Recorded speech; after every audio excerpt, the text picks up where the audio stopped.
The massive arena on Valcor Prime was filled with beings from every corner of the galaxy. Thousands of different species sat in the stands, all waiting to watch the greatest fighting tournament the universe had ever seen. This was where warriors came to prove themselves. This was where legends were born. Jake Morrison stood in a quiet room beneath the arena. He was alone now. The other humans who came to fight had already lost their matches. Lisa Burke had faced a massive warrior covered in thick armor. Her plasma gun could not break through, and she was defeated in minutes. Danny Wright fought against a creature that moved faster than the eye could follow. His energy shield failed, and he lost quickly. Now Jake was the last one. He was the only human left in the tournament.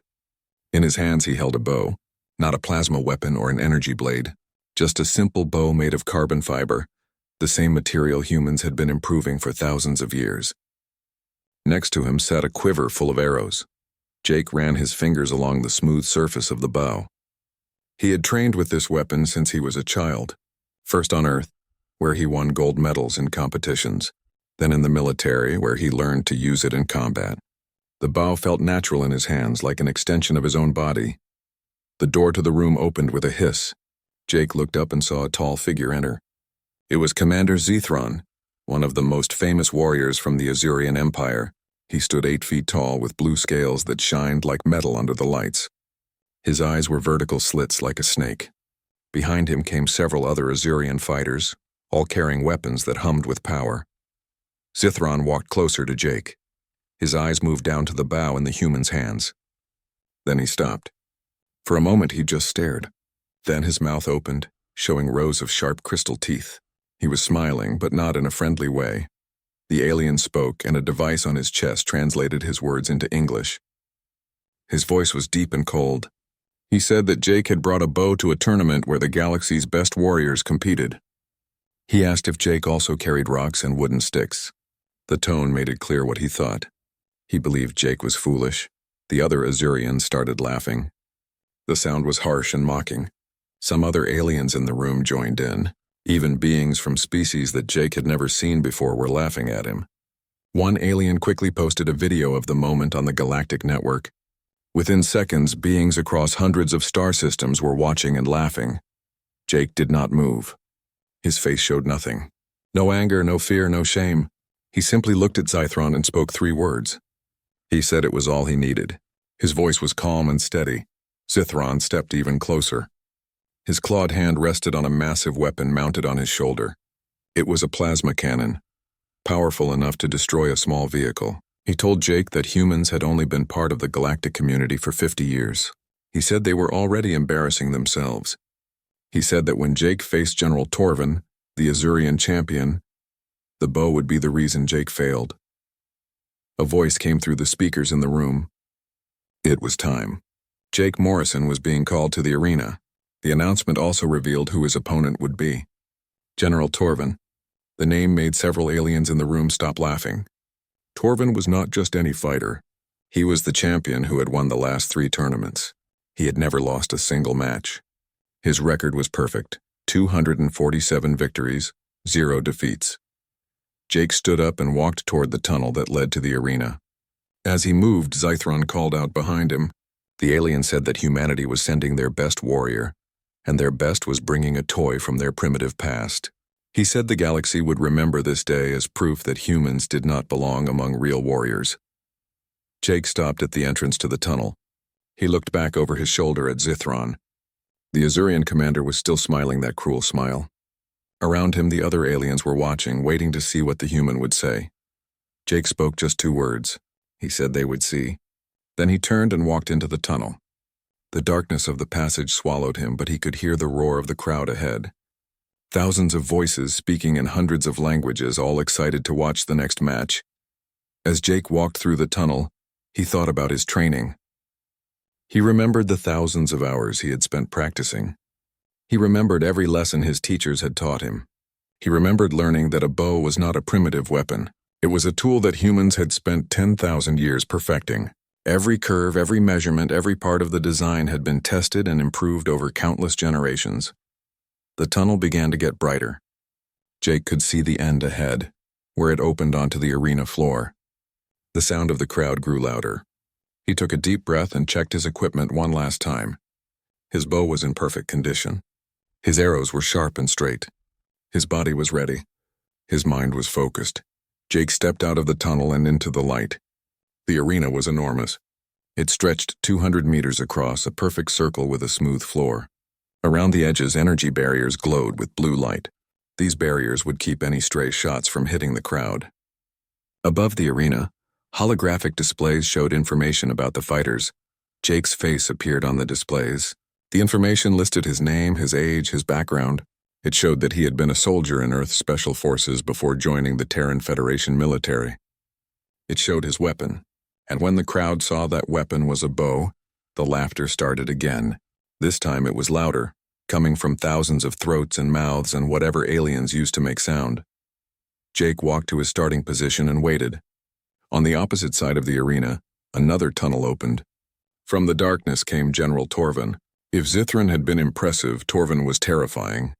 He stood 9 feet tall, much bigger than Jake. His body was covered in natural armor plates that had grown over his skin.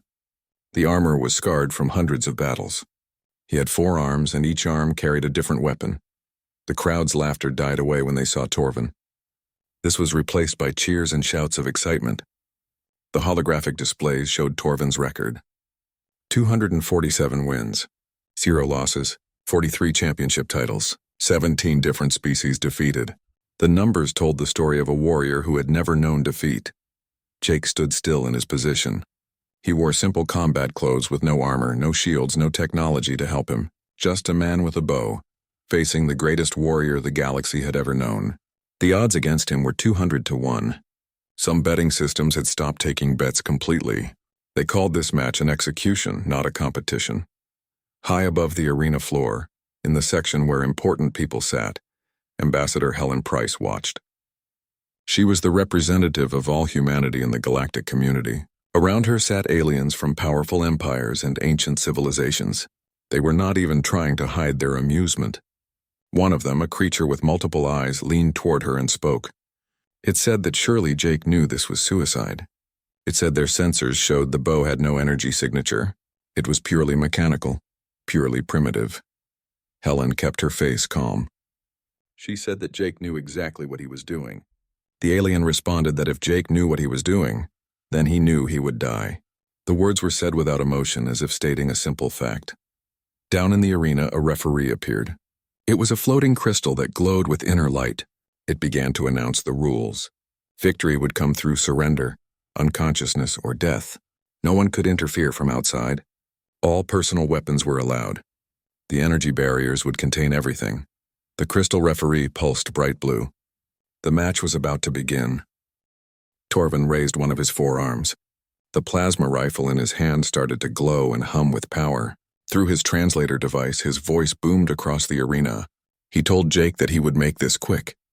He said Jake had shown courage by facing him, even if that courage was misguided. He offered Jake a chance to surrender now and promised to let him leave with honor. Jake reached back to his quiver. His fingers found an arrow and pulled it free. The motion was smooth and natural, practiced so many times that he did not need to think about it.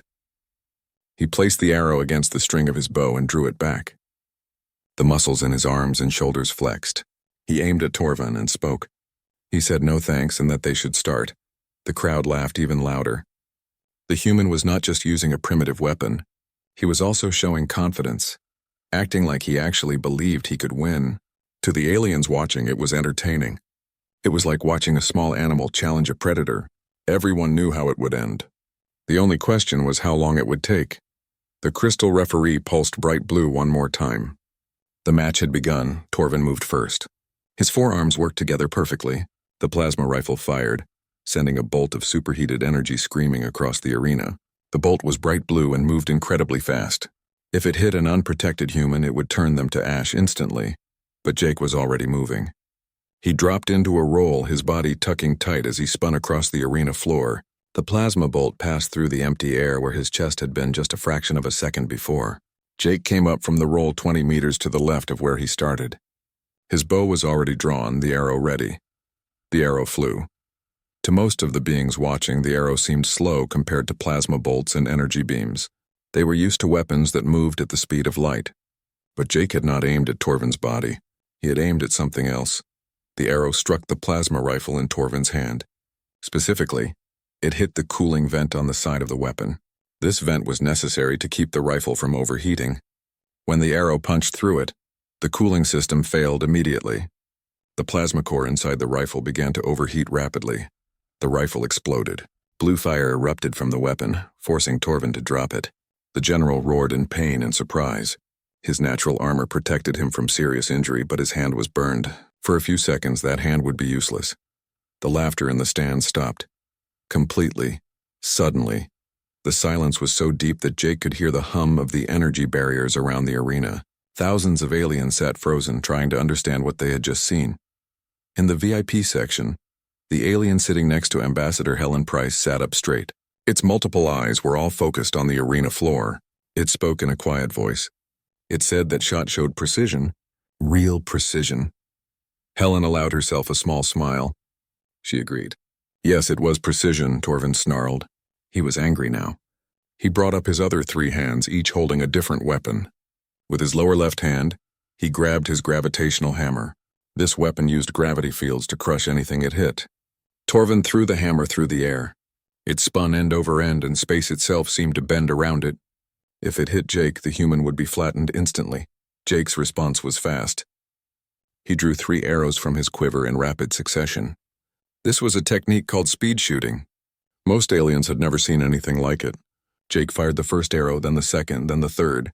All 3 arrows were in the air before the first one hit its target. The first arrow struck the handle of the gravitational hammer. The impact changed the hammer's direction, making it spin off course. It crashed into the arena floor far from Jake, creating a crater where it landed. The second and third arrows flew past Torvin's head, missing him by what looked like several meters. Torvin thought Jake had panicked. He thought the human had wasted arrows by missing so badly. The general actually smiled. Then he heard a sound behind him, the sound of crystals breaking. Jake's arrows had not missed. They had found their real targets. Embedded in the walls of the arena were special crystals. These crystals created energy fields that powered certain types of weapons. Torvin's energy blade and neural disruptor both needed these fields to work. Jake's arrows had destroyed the crystals, cutting off the power supply. The energy blade in Torvin's upper left hand went dark. The neural disruptor in his lower right hand stopped humming. Both weapons were now useless, just dead weight. Torvin looked at them, then at the broken crystals in the wall, then at Jake. Understanding came to him slowly. The human had planned this. Every shot had been calculated. The crowd erupted, but not with laughter this time. The sound was a mixture of shock, disbelief, and for some species, the beginning of respect. This was not luck. This was not random chance. The human was systematically taking apart one of the most dangerous warriors in the galaxy, and he was doing it with nothing but arrows and tactics. Down in the preparation hall beneath the arena, Commander Zythron watched a holographic screen that showed the fight. His scaled hands were clenched into tight fists. His tail was lashing back and forth, a sign that he was agitated. The other Azurian warriors around him had stopped talking. They all stared at the screen. One of the warriors finally spoke. His voice was barely above a whisper. He said that the human had planned everything. Every shot had been calculated before the match even started. Zythron said nothing, but his tail kept moving faster and faster. Back in the arena, Torvin threw away his useless weapons. They clattered on the floor, forgotten. The general still had advantages. He had his natural strength, which was far greater than any human. He had his armor, which had protected him in hundreds of battles. He had his combat training and experience. He had fought for longer than Jake had been alive. But for the first time in his long career, Torvin felt something he had never experienced before. Doubt. It was small, just a tiny whisper in the back of his mind. But it was there. Torvin decided to use his greatest advantage, his size and strength. He charged forward, his massive feet hitting the arena floor hard enough to create small cracks. He moved with surprising speed for something so large. His goal was simple. Get close to the human, grab him, and end the fight quickly. Jake stood his ground. He did not run. He did not back away. He simply reached back to his quiver and drew another arrow. His movements were calm and controlled. There was no panic in his actions, no fear in his eyes. The distance between them closed rapidly. 50 meters, 40 meters, 30 meters. The crowd held its breath. Many aliens leaned forward in their seats, not wanting to miss what happened next. 20 meters, 10 meters. Torvin's arms reached out, ready to grab the small human who had dared to challenge him. Jake released his arrow at point-blank range. The arrow flew straight and true. It found the gap between two armor plates where Torvin's lower left arm connected to his body.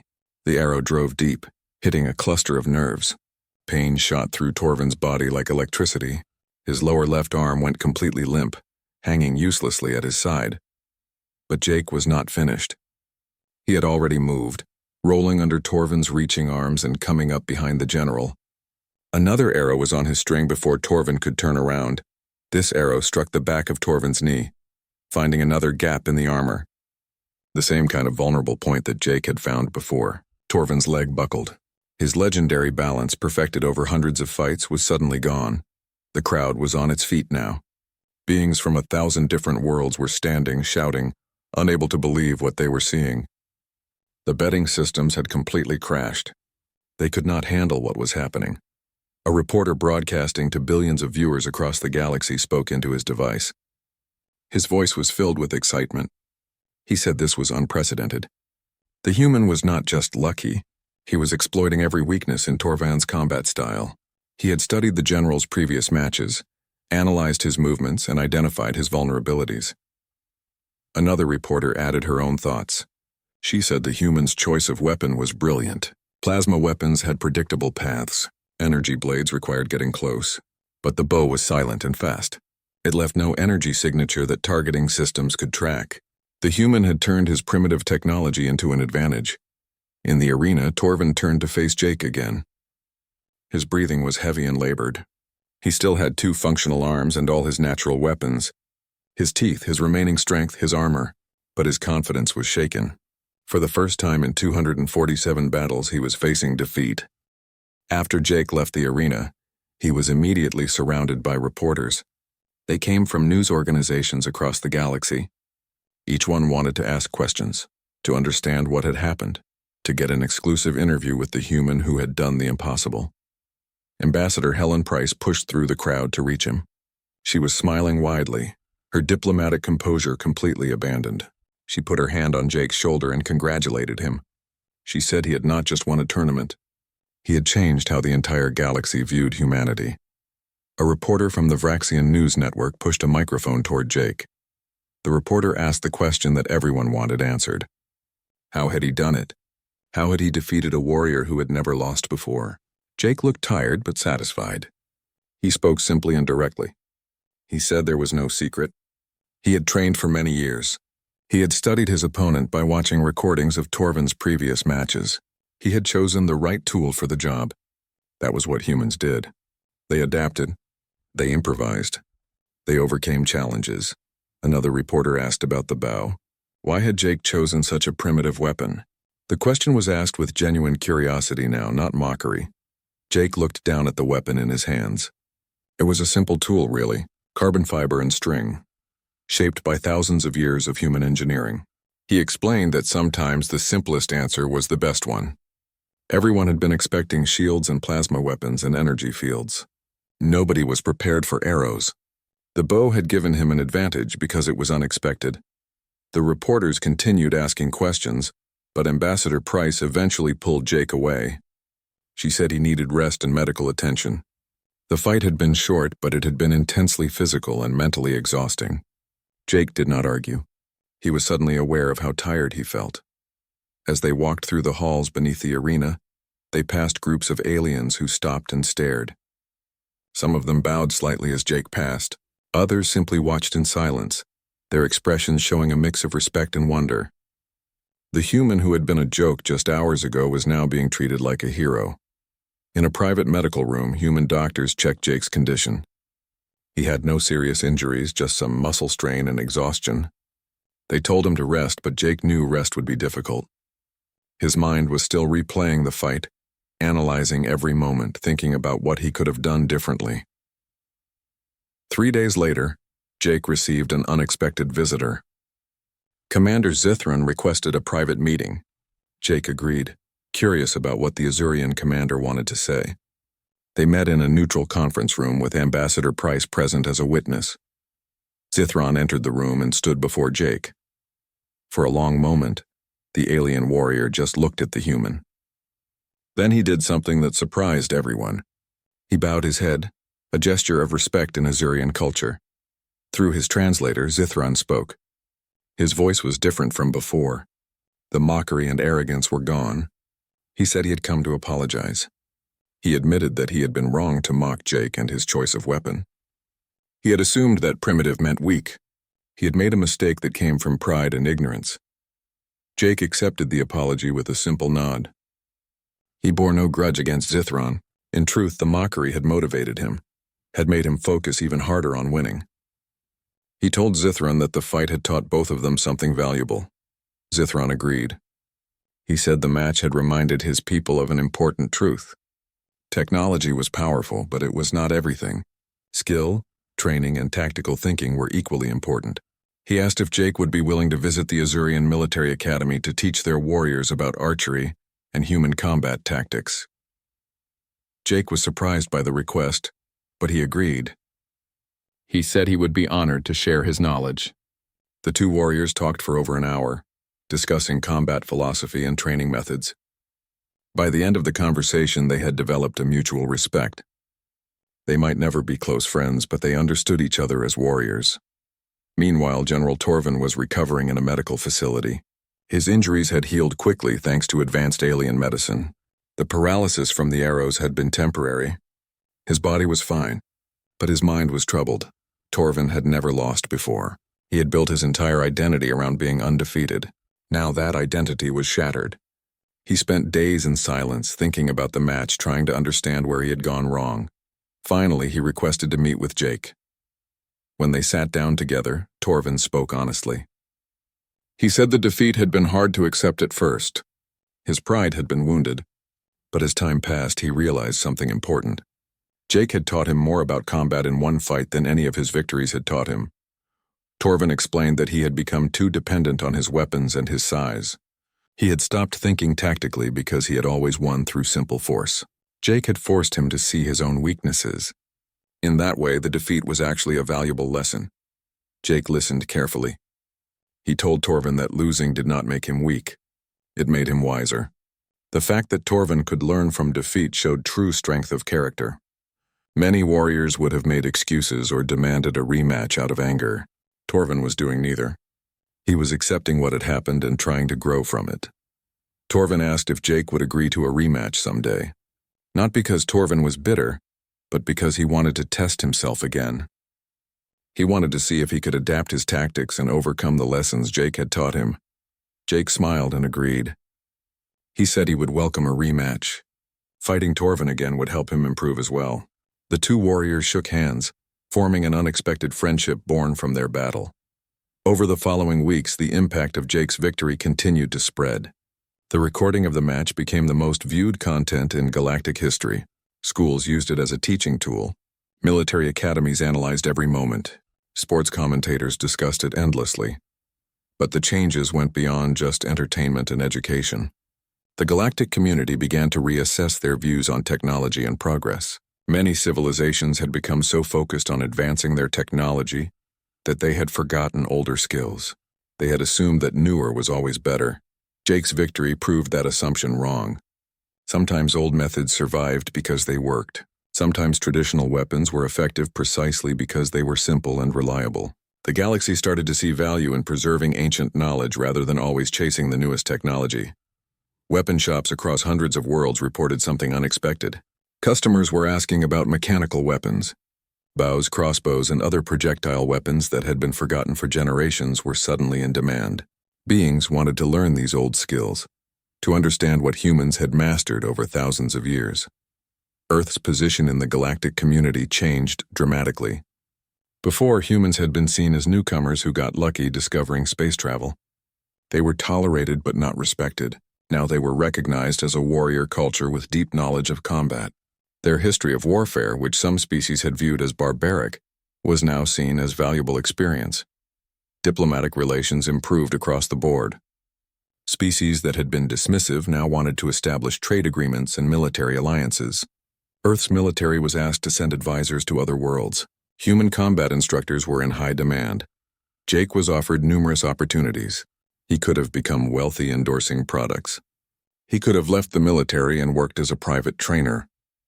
He could have retired on his fame, but he chose to stay in service. He believed his real mission was to represent humanity well, not to profit from his victory. He did accept the invitation to teach at the Azurian Military Academy. For 6 months he worked with their warriors, teaching them about archery and human combat philosophy. The Azurians were eager students.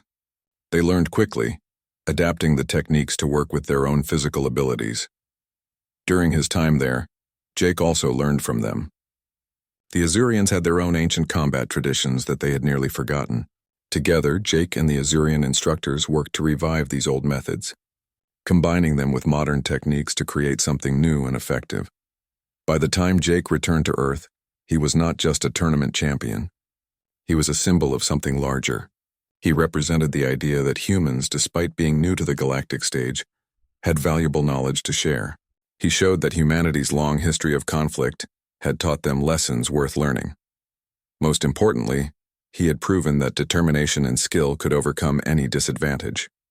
The galaxy had laughed at his bow, but that laughter had turned to respect, and that respect extended to all of humanity. When Jake returned to Earth, he was greeted as a hero. News of his victory had reached home long before he did. Crowds gathered at the spaceport to see him arrive. People held signs and banners. Children wore makeshift bows, pretending to be like Jake Morrison, the warrior who had defeated an alien champion.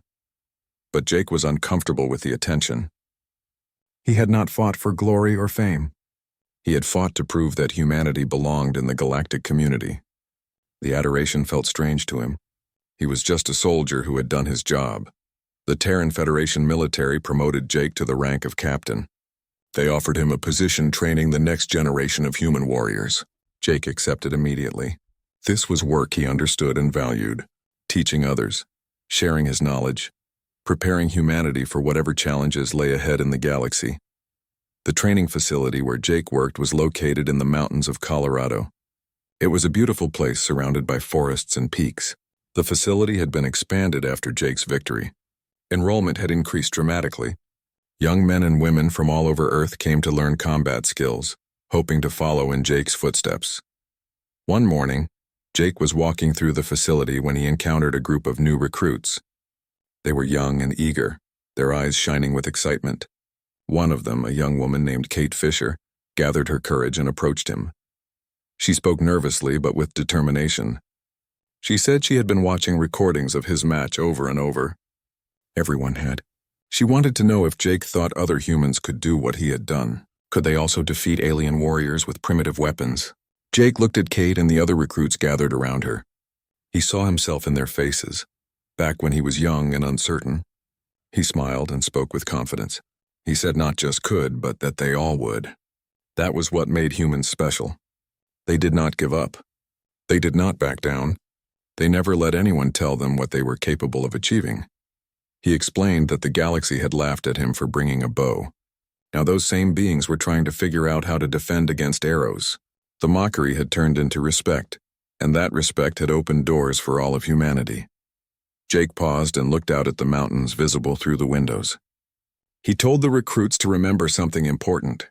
Humanity had not earned its place in the galaxy by being the strongest or the fastest or the most advanced.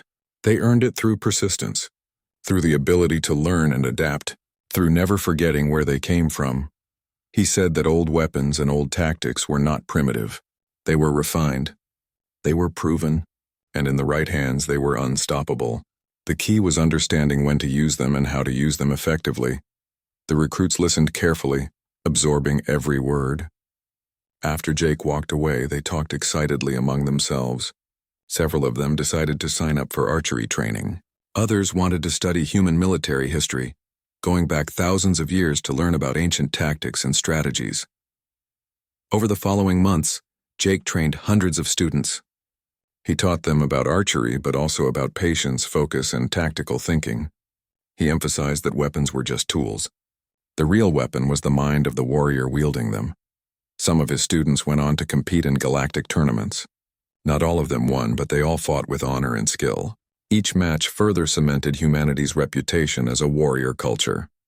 Other species began to see humans as formidable opponents, not to be underestimated regardless of their weapons. 1 year after his famous victory, Jake received a message from General Torvin.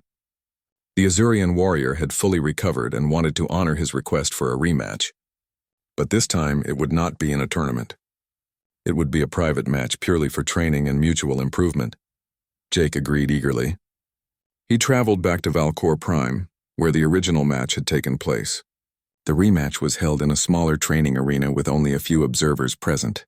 Torvin had learned from their first fight.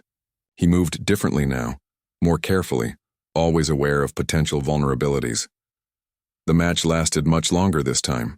Torvin had studied human archery and learned to predict and avoid shots better. Jake had to work harder, had to think more creatively. In the end, Jake won again, but only by a narrow margin. Torvin had become a much more dangerous opponent. After the match, both warriors sat together and discussed what had happened. Torvin was pleased with his improvement. He said fighting Jake had made him a better warrior. Jake agreed, saying that Torvin had forced him to elevate his own skills.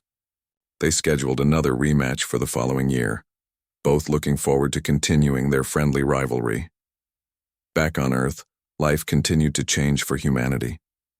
More species were seeking alliances and partnerships. Trade increased dramatically. Human technology, which had seemed primitive to many aliens, was being recognized for its reliability and durability. Simple mechanical systems worked in environments where complex electronics failed. The military benefits were particularly significant. Human soldiers were being requested as advisors by multiple species. The tactics that humans had developed over thousands of years of warfare were proving valuable even in the age of space combat. Concepts like guerrilla warfare, psychological operations, and adaptive tactics were novel to many alien militaries. Earth's economy flourished. The planet that had once been on the periphery of galactic trade routes was now a hub of activity. Ships from hundreds of worlds came to trade, to learn, to establish relationships. Humans found themselves in demand as mercenaries, trainers, engineers, and diplomats. But perhaps the most important change was in how humans saw themselves. Before Jake's victory, many people on Earth had felt inferior to the advanced alien civilizations. They had viewed humanity as lucky primitives who stumbled into space travel. Now they understood their own value. Humans had 10,000 years of accumulated knowledge about warfare, survival, and adaptation. They had climbed from simple tools to spaceflight through determination and ingenuity. That history was not something to be ashamed of. It was a source of strength. Jake continued teaching at the training facility, but he also traveled regularly to other worlds. He gave lectures at military academies across the galaxy. He demonstrated archery techniques to fascinated alien audiences. He shared human philosophy about combat and strategy. Everywhere he went, Jake emphasized the same message. Technology was valuable, but it was not everything. The warrior's mind was more important than the weapon in their hands. Adaptability was more valuable than raw power. Persistence could overcome any obstacle. 5 years after the famous match, Jake was invited to speak at a galactic peace summit. Representatives from hundreds of species gathered to discuss cooperation and conflict resolution. Jake was asked to address the assembly about the lessons learned from his victory. Standing before the assembled delegates, Jake spoke simply and honestly. He said his victory had taught him that assumptions were dangerous. The galaxy had assumed his bow was primitive and weak. That assumption had been wrong. Similarly, many conflicts arose from false assumptions about other species. He urged the delegates to look beyond surface appearances, to seek understanding before making judgments, to recognize that different did not mean inferior. Every species had unique strengths developed over their particular history. Respecting those differences and learning from them made everyone stronger. The speech was well received. It was broadcast across the galaxy and quoted widely. Jake had become more than just a warrior. He had become a voice for understanding and cooperation. But Jake never forgot his roots. He continued to carry his bow, the same weapon that had won the famous match. It reminded him of where he came from and what he had proven. It reminded him that sometimes the simplest solution was the best one. And whenever young warriors asked him for advice, He always told them the same thing. Never give up. Never let others define your limits. Learn from the past while preparing for the future. And always remember that the greatest weapon any warrior possesses is not made of metal or energy. It is the determination to succeed against any odds. The galaxy had learned an important lesson from Jake Morrison and his bow. They had learned to never underestimate humanity, never laugh at their choices, never assume that simple meant weak, because humans had spent thousands of years learning to survive, to fight, and to overcome impossible challenges, and that made them more dangerous than any advanced weapon could ever be. Torvin spoke through his translator. His voice was different now. Before it had been confident and mocking. Now it was serious, almost respectful. He told Jake that he fought well. He said Jake had earned respect. But then he added that respect would not save him. He said he had fought in wars that lasted longer than humans had known about space travel. Jake reached back and pulled another arrow from his quiver. His face showed no emotion. His breathing was steady and controlled. He looked at Torvin and spoke calmly. He said that was the difference between them. He explained that Torvin had been fighting in space for thousands of years, becoming dependent on advanced weapons and technology. But humans had been killing each other with bows for 10,000 years. They had perfected this art while Torvin's ancestors were still crawling out of their oceans. The word spread through the arena. The translation systems carried them to every being in the crowd. For species that had abandoned primitive weapons thousands of generations ago, it was a shocking thought. Humanity had spent 10 millennia refining the art of warfare with simple tools. They had made it perfect in ways that other species could barely understand. Torvin charged again, but this time he was more careful. He did not rush straight at Jake. Instead, he moved left, then right, trying different angles. He was trying to confuse Jake, to break his concentration, but Jake moved like water, flowing and smooth. He always kept the right distance from Torvin. His bow tracked the general's movements with perfect precision. 3 more arrows flew from Jake's bow in quick succession. The first arrow struck Torvin's upper right shoulder. The general's upper left arm suddenly went numb, the nerves disrupted by the arrow's impact. The second and third arrows hit Torvin's tail. The general had been trying to use his tail to sweep Jake's legs and knock him down. Now the tail was pinned to the arena floor, 2 arrows holding it in place. Torvin collapsed to one knee. His mobility was completely gone. He had 1 functional arm left. His natural armor was still intact and could protect him from most attacks. But he could no longer chase Jake. He could no longer attack effectively. All he could do was defend himself and hope for an opening. The arena was filled with noise. Every being in the crowd was shouting or making whatever sound their species used to express excitement. They had come expecting to see Torvin destroy another opponent. Instead, they were watching the impossible. A human with a primitive weapon was defeating the champion of the galaxy. In the VIP section, Ambassador Helen Price stood up. She could no longer sit still. Her professional composure was breaking, replaced by genuine excitement. Around her, alien dignitaries who had been mocking humanity just an hour ago now looked at her with different eyes. The mockery was gone, replaced by respect and even a little fear. The alien sitting next to her spoke again. It said that Jake had made a statement today. A statement that the galaxy would not soon forget. Down in the preparation hall, Commander Zithron continued to watch the holographic screen. His warriors stood around him in complete silence.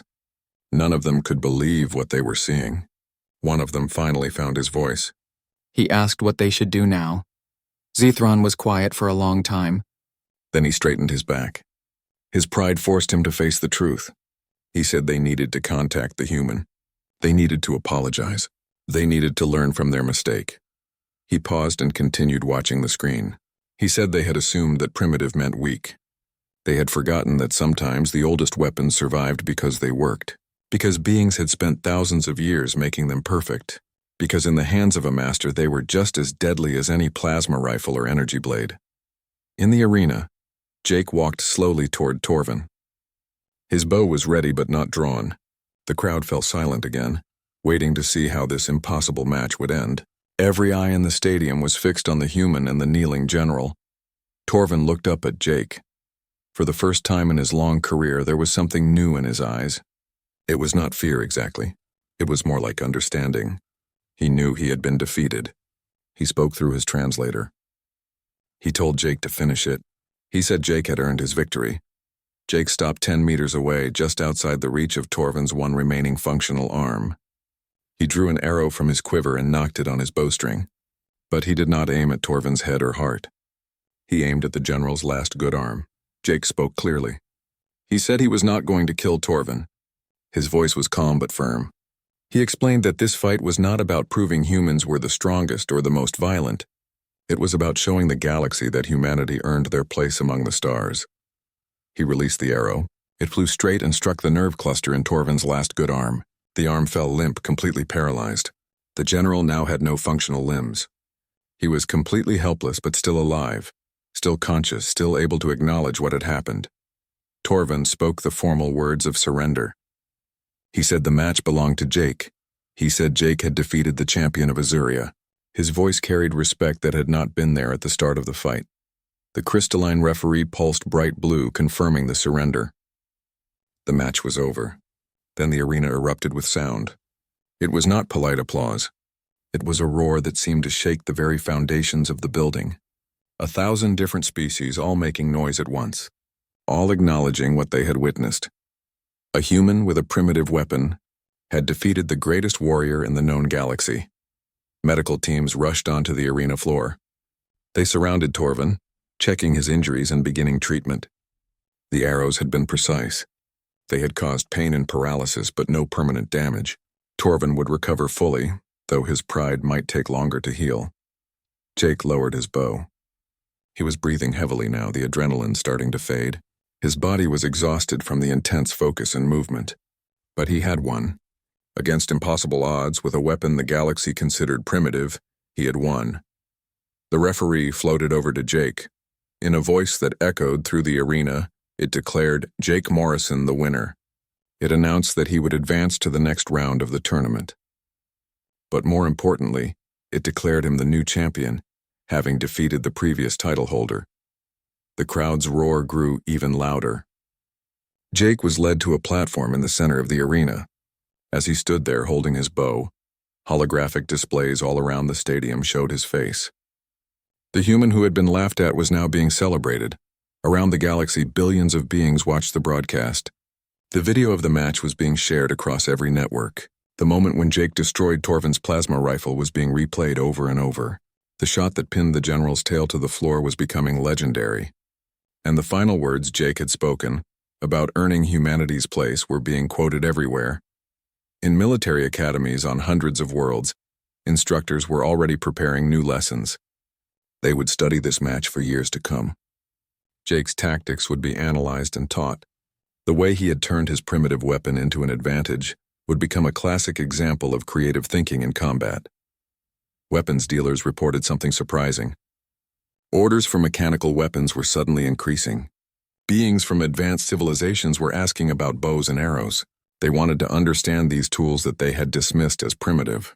They wanted to learn what humans had known for 10,000 years. But the most important change was not about weapons or tactics. It was about how the galaxy saw humanity. Before this day, humans were newcomers. They were the young species that had only recently discovered space travel. They were tolerated but not truly respected. Now everything was different. Humanity had shown they were warriors, not just warriors with good technology, but warriors who understood combat on a deep and fundamental level. They had spent thousands of years perfecting the art of fighting. They knew things that species with advanced technology had forgotten. As Jake stood on the victory platform, he looked up at the crowd. He saw beings from species he had never encountered before. He saw representatives from empires that controlled hundreds of star systems. He saw military commanders and politicians and merchants.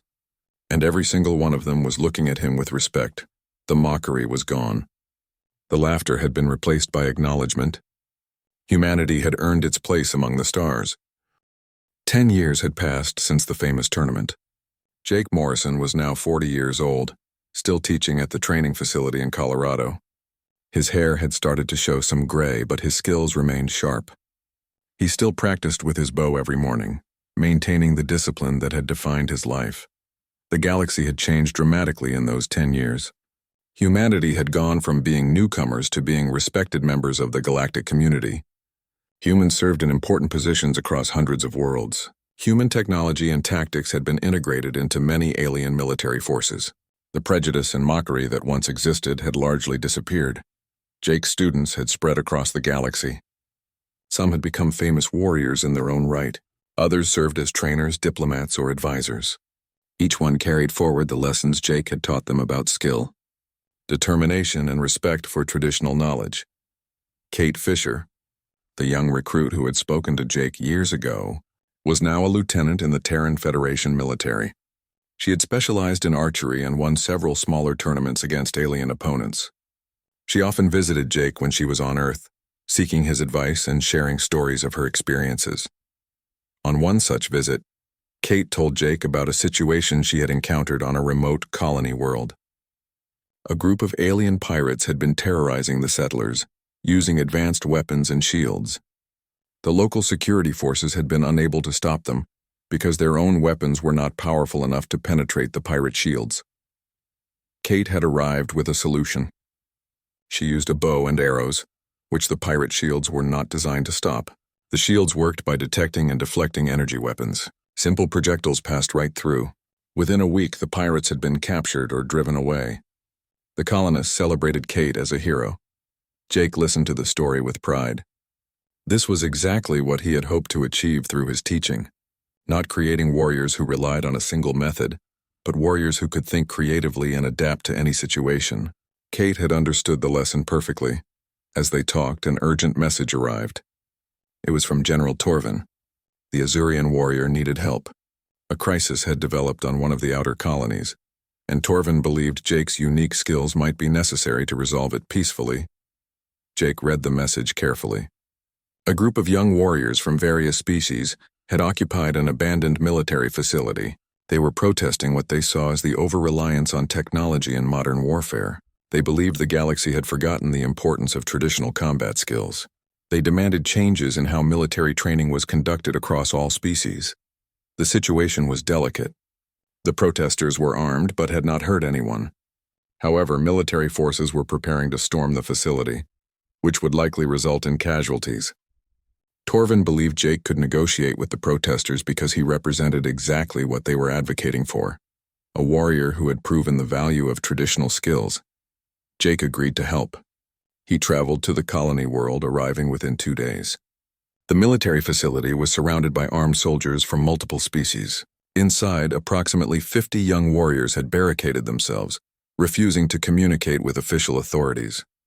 Jake asked permission to approach the facility alone and unarmed. The military commanders were hesitant, but Torvin vouched for Jake's judgment. They agreed to give him one chance to resolve the situation peacefully. Walking toward the facility with his hands clearly visible and empty, Jake called out to the protesters. He identified himself and asked to speak with their leader. After a tense moment, a young Krillian female emerged from the building. Her name was Vex, and she was suspicious of Jake's intentions. Jake spoke calmly and honestly. He said he understood their concerns. He agreed that the galaxy had become too dependent on technology. He shared his own experience of being mocked for using a bow, and how that mockery had motivated him to prove the value of traditional methods. Vex listened, but remained defiant. She said that Jake had won one match, but nothing had really changed. Most military training still focused entirely on advanced weapons. Traditional combat skills were treated as curiosities rather than legitimate techniques. The protesters wanted real change, not just token recognition. Jake considered her words carefully. He realized she was partially right. While his victory had opened doors, it had not fundamentally transformed how most militaries operated. Change had been slower and more limited than he had hoped. He made a proposal. If the protesters ended their occupation peacefully, he would work with them to create a new training program. This program would combine traditional combat methods from multiple species with modern technology. It would be an official part of military education, not an optional extra. He would use his influence to promote this program across the galaxy. Vex was skeptical. She asked why the protesters should trust him to follow through. What guarantee did they have that this was not just a trick to get them to surrender? Jake had no official guarantees to offer. Instead, he gave his word as a warrior. He said he had spent 10 years teaching the value of traditional skills. He had no intention of stopping now. If Vex and her companions joined him in creating this program, they could ensure it truly reflected their vision. They would be partners, not prisoners. He also pointed out the practical reality. If the military stormed the facility, people would be hurt or killed. The cause they believed in would be associated with violence and extremism. But if they ended this peacefully and worked within the system, they could actually achieve their goals. Vex went back inside to discuss Jake's proposal with the other protesters. The wait was long and tense. Military commanders watched through scopes and sensors, ready to act if negotiations failed. Jake stood in the open, showing he was willing to put himself at risk to find a peaceful solution. Finally, Vex emerged again. The protesters had voted to accept Jake's proposal. They would leave the facility peacefully if Jake committed to working with them on the new training program. Jake agreed immediately, and the standoff ended without violence. Over the following months, Jake worked closely with Vex and several other former protesters. Together, they developed a comprehensive training curriculum that integrated traditional combat methods from dozens of species. The program taught archery, blade work, unarmed combat, and tactical thinking alongside modern weapons training. The program was tested at several military academies and proved highly successful. Soldiers who completed it showed better tactical flexibility and creative problem-solving. They were not bound by dependence on any single technology. They could adapt to situations where advanced equipment failed or was unavailable. Within 2 years, the program became mandatory at military academies across over 100 worlds. Traditional combat masters from various species were hired as instructors. Ancient fighting styles that had been nearly forgotten were revived and preserved. The galaxy had finally learned the lesson that Jake had demonstrated so dramatically years before. Jake continued to teach at the Colorado facility, but now he also traveled regularly to oversee implementation of the new program on different worlds. Vex became one of his closest colleagues, working as a coordinator to ensure the program maintained its original vision as it expanded. General Torvin visited Earth one more time for another friendly rematch with Jake. This time, the match ended in a draw, with both warriors acknowledging that they had reached a level where neither could claim clear superiority. They celebrated the result, knowing that the competition had made both of them better fighters. As Jake looked back on everything that had happened since that day in the arena, he felt satisfied. He had not just won a tournament. He had helped change how the entire galaxy thought about warfare tradition and progress. He had proven that old knowledge had enduring value, that simple tools could be as effective as complex technology, and that determination could overcome any disadvantage. Most importantly, he had shown that humanity belonged among the stars, not because humans were superior, but because they brought unique perspectives and skills developed over thousands of years of history. They had earned their place through persistence, adaptability, and the courage to be different. The bow that Jake had carried into that arena years ago now hung in a museum on Earth. It was displayed as a symbol of human determination and creativity. Millions of visitors came to see it each year, reminded that sometimes the simplest answer was the best one, and that being underestimated could be an advantage for those wise enough to use it. But Jake kept another bow for himself, identical to the famous one. He still practiced every morning, maintaining the skills that had changed his life and helped change the galaxy. And whenever he drew the string back and released an arrow, he remembered that day when everyone had laughed. He remembered proving them all wrong